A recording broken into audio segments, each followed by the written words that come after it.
Hello friends, this is Vihaan.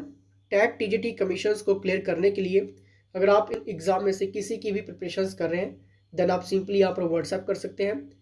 Friends, पढ़ो वही जो आपके एग्ज़ाम के लिए इंपॉर्टेंट है। टैट टीजीटी और कमीशंस क्लियर किए हुए जब आप टीचर्स के अंडर गाइडेंस लेते हैं तब आपके लिए इंपॉर्टेंट रहता है। Test series, MCQs, recorded lectures और नोट्स इत्यादि के लिए भी आप यहाँ पर व्हाट्सएप कर सकते हैं। पहला क्वेश्चन आपकी स्क्रीन के सामने रहेगा।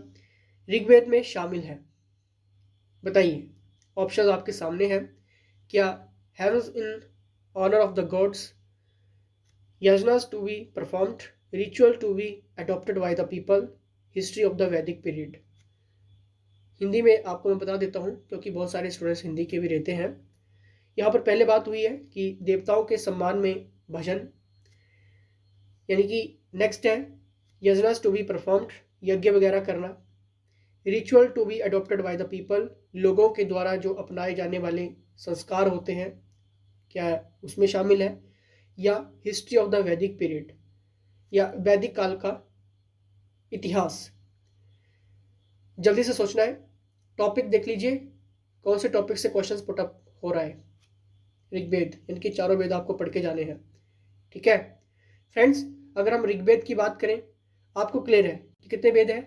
4 वेद हैं। कौन कौन से हैं? ऋग्वेद है, यजुर्वेद है, सामवेद है, अथर्ववेद है। अगर वहीं पे अगर हम बात करें ऋग्वेद की, सबसे पुराना वेद है गायत्री मंत्र, जो है वो ऋग्वेद से ही लिया गया है। अगर हम यहीं पर बात करें यजुर्वेद की, तो यजुर्वेद का जो इसमें क्या क्या रहता है, यज्ञों के जितने भी नियम हैं, ठीक है, जितने भी रूल्स हैं, ठीक है, इंस्ट्रक्शंस हैं कि कैसे करना है, किस तरह से करना है, वो आपके किस में मिलते हैं? यजुर्वेद में मिलते हैं। अगर हम वहीं पे बात करें सामवेद की, ठीक है, तो सामवेद में भारतीय संगीत का इसे जनक कहा गया है, ठीक है। बहुत बार क्वेश्चन यहाँ से रिपीट होता है। अथर्ववेद की बात करें तो अथर्ववेद में क्या है आपका, ठीक है, अथर्ववेद में जितना भी रोग निवारण है उसमें सारी जानकारी मिलती है। जादू टोना से रिलेटेड हो गया, ठीक है, वो आपकी अथर्ववेद में रहता है। वेदों के रचयिता कौन है? वेद व्यास जी हैं, ठीक है। तो देख लेना इन सभी क्वेश्चंस को। अब बताइए इसका सही आंसर क्या होगा फ्रेंड्स। इसका सही आंसर होगा ऑप्शन नंबर ए, यानी कि ऋग्वेद में शामिल है hymns in honour of the gods, यानी कि देवताओं के सम्मान में भजन, ठीक है। मैंने अभी आपको ये क्लियर करवा दिया है, और सबसे पुराना गायत्री मंत्र है ये, ठीक है फ्रेंड्स। जीके की सीरीज को हम डिस्कस कर रहे हैं, जो पहली बार जुड़ रहे हैं उनको बता दूं। और अगर आप फिजिक्स, केमिस्ट्री और इत्यादि के लिए भी आप व्हाट्सएप कर सकते हैं, जो भी नॉन मेडिकल मेडिकल के लिए है, ठीक है। संगम युग के प्रमुख देवता थे। देखिए, जब भी संगम काल की बात होती है, संगम एज की, थोड़ा सा बहुत सारा मॉडिफाइड इसमें देखने को मिलता है फ्रेंड्स। दक्षिण भारत में लगभग 300 ईसा पूर्व से 300 ईस्वी के बीच के जो टाइम पीरियड था उसको ही संगम काल कहा गया है। अब देखिए यहाँ पे बहुत सारा है, इनका राजनीतिक की बात करें, इनका धर्म की बात करें, देवताओं की बात करें, ठीक है, इनकी अर्थव्यवस्था की बात करें, बहुत सारे मॉडिफाइड क्वेश्चंस रहते हैं जो आर्ट्स के एग्जाम में देखने को मिलते हैं, ठीक है।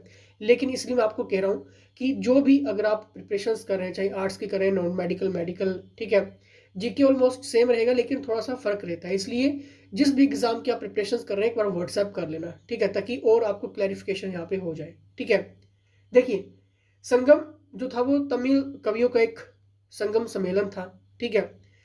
अब यहाँ पर क्या बात हो रही है, क्योंकि जो लेखक थे, जो जिन्होंने अपनी बुक्स में लिखा हुआ है, ठीक है, जैसे कि आपका मेगस्थनीज हो गया, स्ट्रैबो हो गया, प्लिनी हो गया, टॉलमी हो गया, ये जितने भी यूनानी लेखक थे, ठीक है, इन्होंने उल्लेख किया है संगम काल का, ठीक है।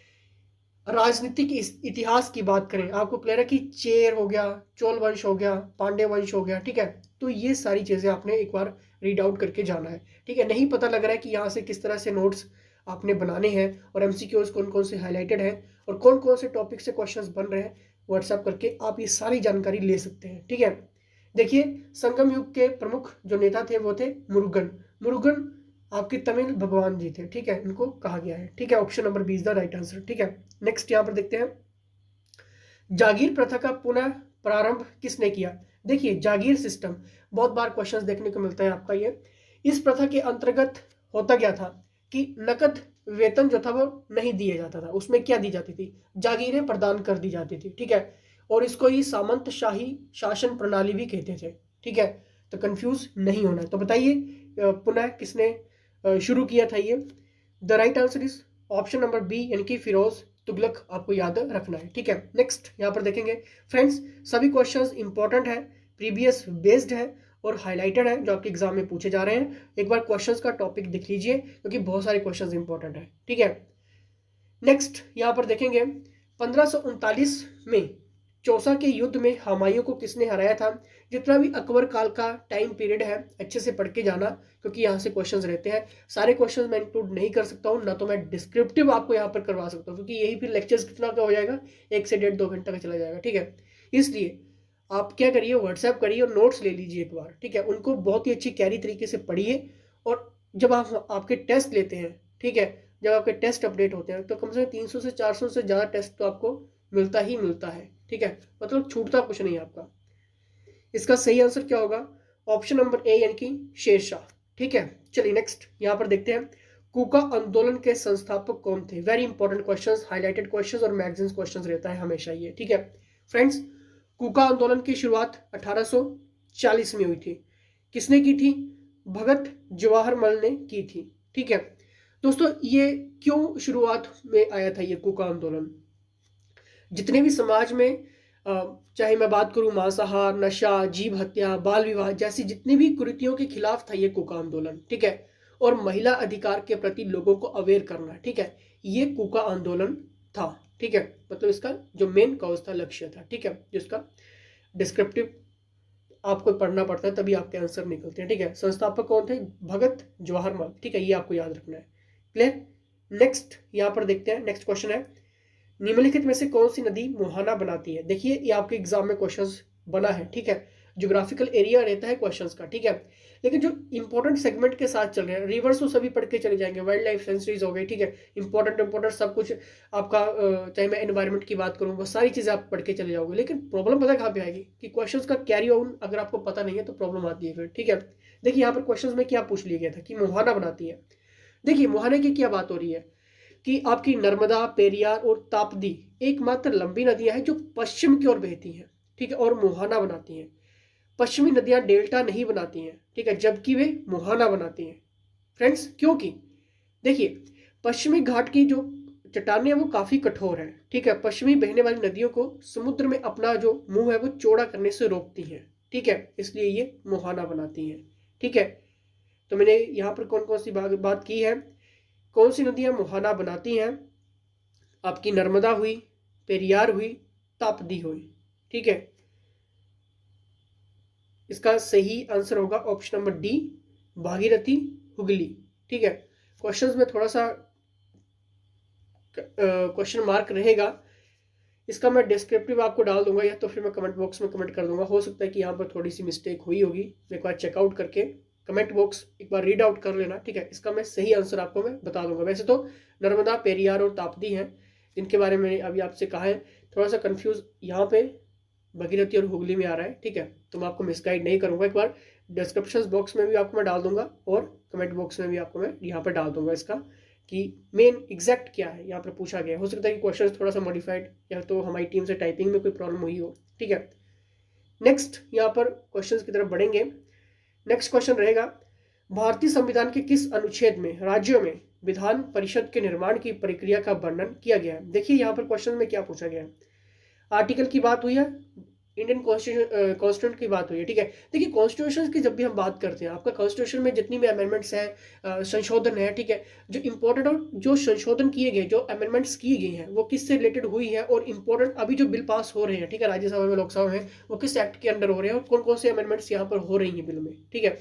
ये आपका करंट अफेयर सेक्शन रहता है, इंपॉर्टेंट रहता है सब कुछ। ये फंडामेंटल राइट्स और ड्यूटीज़ की बात करूँ, ठीक है, ये सारी चीज़ें आपको पढ़ के जानी पड़ेंगी, छोड़ना नहीं है। अगर छूटता है तो फिर परसेंटेज वैसे ही रहती है, ठीक है, कि डाउन परसेंटेज है, नहीं नंबर पढ़ रहा है, नहीं क्लियर हो रहा है, ठीक है, तो कहीं ना कहीं प्रॉब्लम रहती है। फिर पढ़ना वो है जो इंपॉर्टेंट है, ठीक है। देखिए यहाँ पर बात की गई है कि भारतीय संविधान के किस आर्टिकल में राज्यों में विधान परिषद के निर्माण की प्रक्रिया का वर्णन किया गया है। आपको याद रखना है ऑप्शन नंबर बी, यानी कि 169, ठीक है, इसके एक्ट के अंडर, ठीक है, विधान परिषद के निर्माण की प्रक्रिया का वर्णन यहाँ पर देखने को मिलता है। ठीक है, legislative council in the states. ठीक है, प्रोसीजर फॉर क्रिएशंस। ठीक है, याद रख लेना। क्लियर। चलिए नेक्स्ट यहाँ पर देखते हैं, भारत के संविधान के किस अनुच्छेद के तहत वित्त आयोग का गठन किया गया है। यहाँ पर बात हो रही है फाइनेंस कमीशन की, ये वेरी इंपॉर्टेंट है। ठीक है, डायरेक्ट आपको याद रखना है।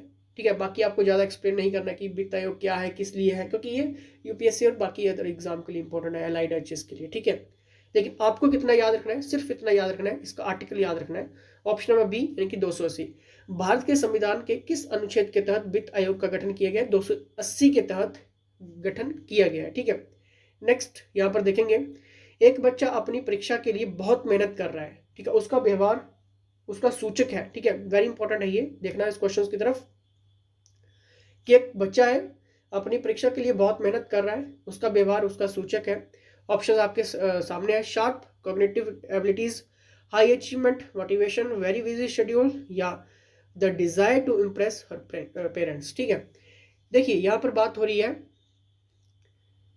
शार्प कॉग्निटिव एबिलिटीज की।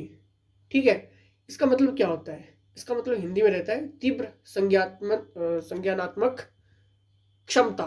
ठीक है, शार्प कॉग्निटिव एबिलिटीज, तो वो किस व्यवहार का सूचक है, वो है आपका शार्प कॉग्निटिव एबिलिटीज का सूचक है। अगर बच्चा अपनी मेहनत परीक्षा के लिए बहुत मेहनत कर रहा है तो उसका जो बिहेवियर है वो किस लिए इंडिकेट कर रहा है, यहाँ पे शार्प कॉग्निटिव एबिलिटीज के लिए वो इंडिकेट कर रहा है। ठीक है, बाकी ऑप्शंस नहीं रहेंगे। Clear, option number A is the right answer. Next यहाँ पर देखेंगे, समाजीकरण की आवश्यकता है, क्यों है, सोशलाइजेशन रिक्वायर्स की यहाँ पर बात हुई है टैट के लिए। ठीक है, सोशल स्टडीज आपके एग्जाम में रहेगी। ठीक है, आर्ट्स के लिए। ठीक है, तो ज़्यादा से ज़्यादा क्वेश्चंस की कलेक्शंस के लिए आप व्हाट्सएप कर लेना, क्योंकि ये मिक्सअप क्वेश्चंस रहते हैं टैट, नॉन मेडिकल, मेडिकल और आर्ट्स के लिए। ठीक है, इसलिए मैं आपसे कह रहा हूँ कि जिस भी परीक्षा की आप तैयारी कर रहे हैं वो व्हाट्सएप डाल लेना, क्योंकि हो सकता है कि आपका यहाँ पे टैट निकल जाए, कमीशन निकल जाए, क्योंकि इंपॉर्टेंट है। आपको टीचर्स वही करवाते हैं जो इंपॉर्टेंट रहता है। ठीक है, देखिए यहाँ पर इसका सही आंसर होगा री इन्फोर्समेंट। समाजीकरण की आवश्यकता है री इन्फोर्समेंट के लिए। मतलब क्या होता है इसका, इसका मतलब होता है सुदृढ़ीकरण के लिए। ठीक है, चलिए नेक्स्ट यहाँ पर देखते हैं, निरक्षरता को दूर करने में भागीदार है। ठीक है, इलिटरेसी की यहाँ पर बात हुई है, पार्टिसिपेटिंग इन द रिमूवल। ठीक है, बताइए, ऑप्शंस आपके सामने है दोस्तों। इसका सही आंसर होगा ऑप्शन नंबर ए यानी कि सोशल चेंज। निरक्षरता को दूर करने में भागीदार है सोशल चेंज, याद रख लेना। ठीक है, नेक्स्ट यहाँ पर देखते हैं, a child is born with some. देखिए यहाँ पर बात हो रही है, जब एक बच्चा पैदा होता है तो उसमें क्या क्या चीज़ें हैं, उसमें क्वालिटीज़ है, ईगो है, इनेट ड्राइव्स है। इनेट ड्राइव्स क्या होता है दोस्तों, ठीक है, इनेट ड्राइव्स का मतलब होता है कि जन्मजात बिहेवियर जिसको हम कहते हैं। ठीक है, तो ऑलमोस्ट ये सारी चीज़ें रहती हैं। ठीक है, option number D is the right answer. Next यहाँ पर देखते हैं, महाभारत के अनुसार 1400 ईसा पूर्व कटोच राजशाही की स्थापना किसने की थी। वेरी इंपॉर्टेंट है, आपको आना चाहिए। The right answer is option number B यानी कि सुशर्मा चंद्र ने।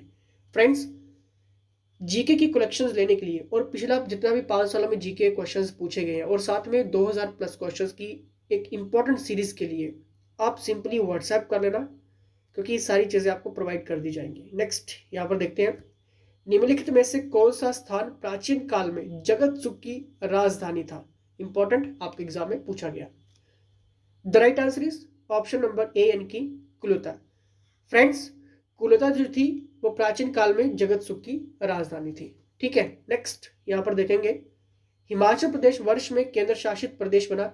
जितना भी हिमाचल प्रदेश का एडमिनिस्ट्रेशन हुआ, ठीक है, ये आपको अच्छे से पढ़ के जाना है, ये बहुत इंपॉर्टेंट रहता है, हर एग्जाम में यहाँ से क्वेश्चन आते हैं। लेकिन अगर आपने पढ़ लिया है और फिर भी प्रॉब्लम्स आ रही हैं अभी भी कि क्वेश्चंस क्या लेवल क्या है, क्वेश्चंस किस तरह से मॉडिफाइड हो रहा है, ठीक है, ये जानना बहुत जरूरी है आपके लिए, क्योंकि आप सरकारी टीचर्स की तैयारी कर रहे हैं यहाँ पे। ठीक है, बहुत अच्छी तैयारी के साथ जाना पड़ेगा।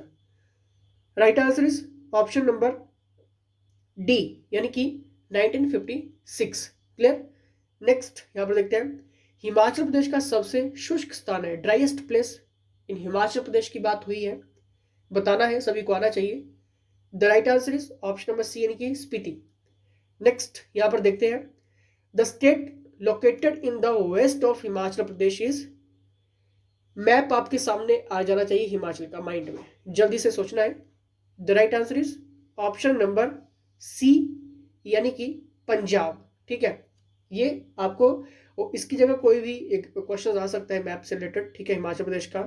तो आपने सारी बाउंड्रीज वगैरह अच्छे से क्लियर करके जानी, कौन सी जिलों के साथ लग रही है, कौन से राज्यों के साथ लग रही है, ठीक है, ये सारी चीज़ें इंपॉर्टेंट है।